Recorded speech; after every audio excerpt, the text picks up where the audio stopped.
You know, it's about this time where I'm reminded of the advice my father gave to me on my wedding day. He said, "Son, don't take any wooden nickels. Watching too much anime will rot your brain. And most important, never, ever trust people who refer to themselves in the third person." Girl type Ranma, she sneaky, she fast. Next time for sure, Shampoo, kill her. Beware, Shampoo.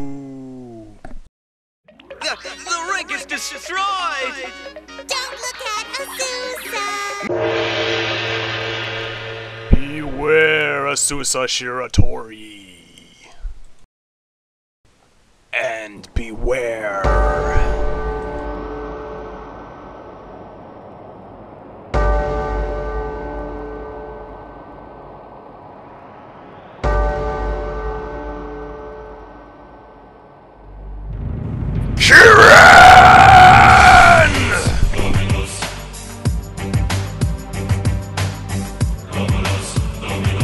Behold the great and almighty Kirin, the leader of the mythical 7 lucky gods.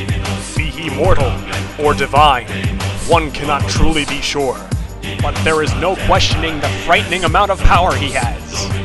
Kirin is the whole package, all his abilities bestowed upon him by a godly touch. There is an ancient Chinese legend of a treasure, a scroll divided in two, passed on through the generations, that the woman in possession of the one half would be destined to find her true love, her prince, reunite her half of the scroll with his, and live happily ever after. Kirin is that prince.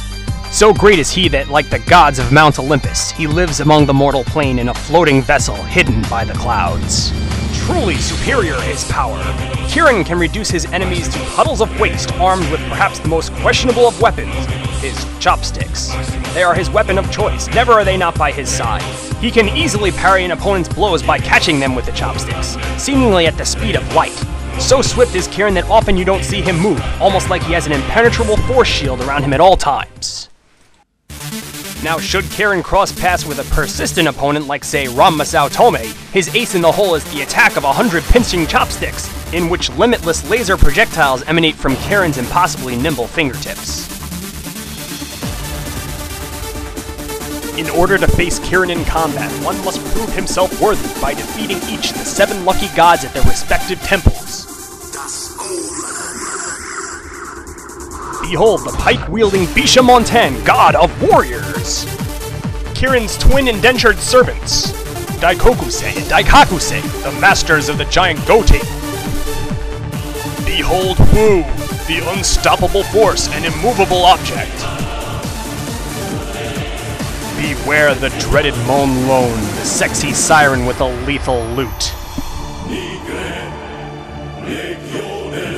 And Ebiten, god of fishing pole and ears. Don't let his size fool ya, he packs quite a wallop.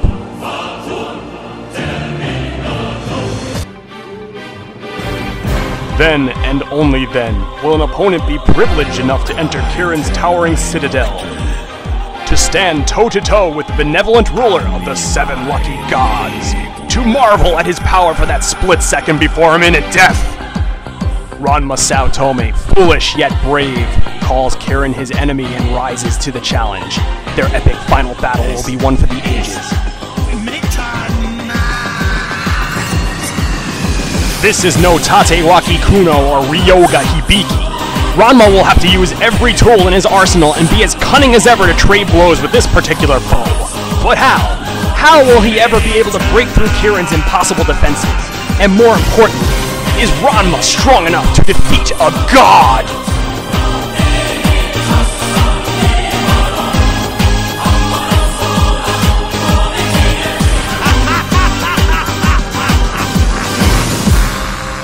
This has been a Ranma 1/2 character profile.